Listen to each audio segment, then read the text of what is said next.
নারীদেরকে সম্মান করেছেন আমার নবী মুস্তাফা, নারীদেরকে সম্মানিত করেছেন ইসলাম। কথা বলেন ঠিক কিনা?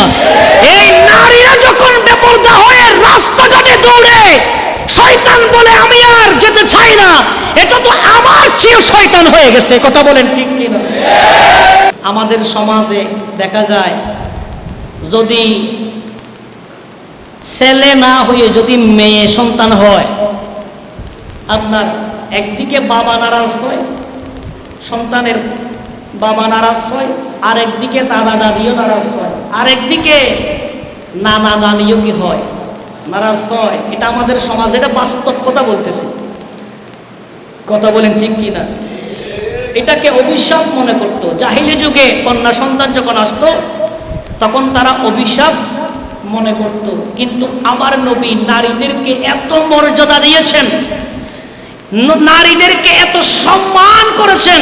একদিকে সম্মান করেছেন সর্বোচ্চ, তাদের প্রত্যেক সন্তানের মা বাবার মায়ের পায়ের নিচে সন্তানের বেহেশত রেখে দিয়েছে। জোরে বলি সুবহানাল্লাহ।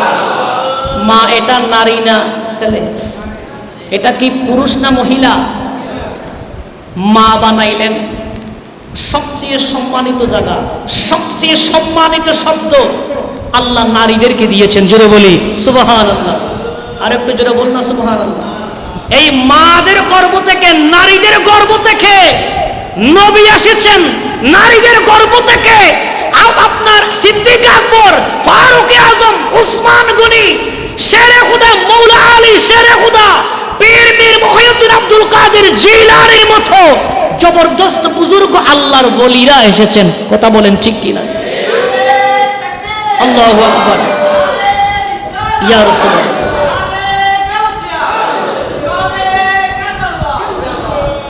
তাহলে নারীদেরকে সম্মানিত করেছেন কে? একদিকে মা বানাইছেন, আর একদিকে স্ত্রী বানাইছেন। কথা বলেন ঠিক কিনা? শুধু স্ত্রী বানাইছেন তা নয়, এটা পুরুষ আপনার লেবাস বানিয়েছেন, পুরুষের লেবাস। আপনার নারীদেরকে পুরুষের লেবাস বানিয়েছেন, পোশাক বানিয়েছেন, আর পুরুষদেরকে নারীদের পোশাক বানিয়েছেন। জোরে বলি সুবহানাল্লাহ। আর একটু জোরে বল না সুবহানাল্লাহ। এটা আমার আল্লাহ কোরআনে বলছেন, নারীরা হলো ছেলেদের পোশাক, ছেলে হলো নারীর পোশাক। তাহলে একদিক দিয়েও নারীদেরকে সম্মানিত করেছেন। এই নারী মেয়ে সন্তান যখন আসতো তখন নারাজ হতো। আপনার জাহিলি যুগে তারা নারাজ হয়ে যেত, জীবন্ত দাফন করে দিত, মেয়েদেরকে জীবন্ত দাফন করে দিত। আমার নবী যখন আসলেন, ইসলামের দাওয়াত দেওয়া আরম্ভ করলেন, তখন আমার নবী বলেন, হে আমার সাহাবায়ে কেরাম, বলে যার ঘরে একটা মেয়ে আছে তার জন্য একটা জান্নাত আছে। বলে যার ঘরে দুইটা মেয়ে আছে তার জন্য দুইটা জান্নাত আছে। সাহাবীরা বললেন, ইয়া রাসূলুল্লাহ, আমার তো 7টা মেয়ে। আমার নবী বলেন, তোমার 7টা মেয়ে, আল্লাহ তোমার জন্য 7টা জান্নাত রেখে দিয়েছে। আর একটু জোরে বলুন না সুবহানাল্লাহ। তাহলে নারীদেরকে সম্মান করেছেন আমার নবী মুস্তাফা, নারীদেরকে সম্মানিত করেছেন ইসলাম। কথা বলেন ঠিক কিনা? এই নারীরা যখন বেপরদা হয়ে রাস্তাঘাটে দৌড়ে, শয়তান বলে আমি আর যেতে চাই না, এটা তো আমার চেয়ে শয়তান হয়ে গেছে। কথা বলেন ঠিক কিনা? তো নিজের সম্মান নিজে কমাচ্ছে তারা। কথা বলেন ঠিক কিনা? নিজের সম্মান নিজে কমাচ্ছে কারা? তারা নিজের সম্মান নিজে কমাচ্ছে। এজন্য মা বোনেরা যত হেফাজতে থাকবে, যত পর্দায় থাকবে, আপনার তত সম্মান তাদের বৃদ্ধি হবে। কথা বলেন ঠিক? খেলা আছে না, এখানে কর্ণফুলী বাজারে কলা যদি চুলে চলে যদি বিক্রি করে, কষ্ট করার দরকার কি? চুলি দিই, মানুষ কেউ কিনবে? আরে যারা বলে না কিনবে। আর যদি কলা যদি না চলে, যেভাবে আছে সেভাবে সুন্দর করে ঝুলাই যদি রাখে, মাছিও যাতে বসতে না পারে, ভালো করে যদি একটা পর্দা দিয়ে রাখে, তাহলে ওই কলার দাম কমবে না বাড়বে? আর ওই যারা বলে না কমবে না বাড়বে? জুলদার মানুষ নাম ধরবে, বলেছে কলা উঠছেন কর্ণফুলী বাজারে, এখান থেকে কলা নিয়ে আসবো। বলে কেন?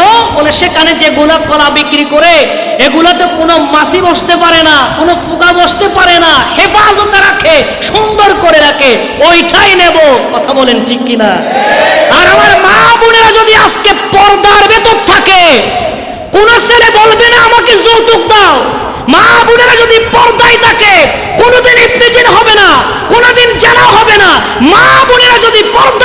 থাকে, পুরুষ বলবে যত কিছু দাও, প্রয়োজনে মেয়ের 14 গোষ্ঠীরে খাওয়াবো, এরপরেও তার মেয়েকে আমার চাই।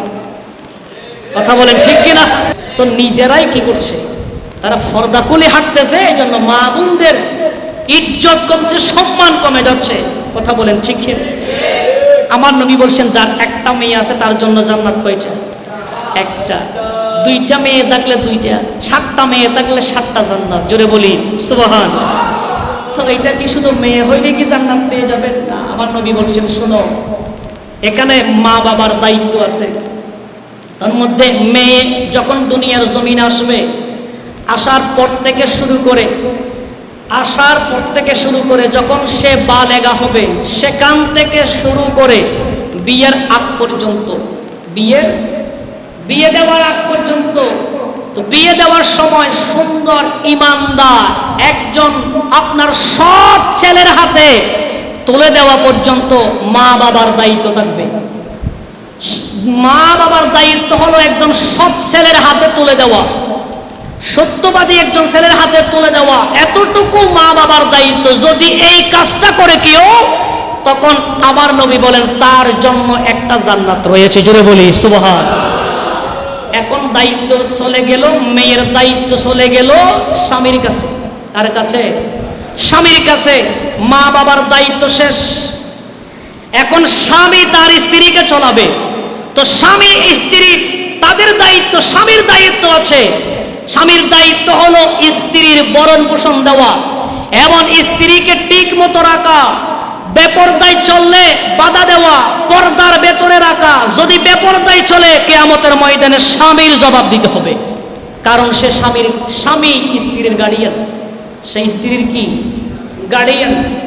এজন্য তার জবাবগুলা সে স্বামীর দিতে হবে। স্বামী যদি চায় পর্দা সহকারে চলবে, তাহলে স্ত্রী পর্দা সহকারে চলবে। স্বামী যদি চায় না আপনার স্ত্রী যেভাবে আছে সেভাবে, এত সুন্দর স্ত্রী বিয়ে করলাম, আমি দেখবো শুধু, পাবলিকেরও তো কিছু দেখার দরকার আছে।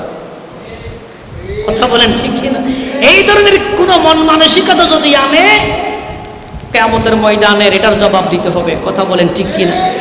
এটা জান্নাত তো দূরের কথা, জাহান্নামের চৌরাস্তায় ফেলে দিবে। কথা বলেন ঠিক কিনা? আল্লাহ আমাদের সকলকে বুঝার তৌফিক দান করুন।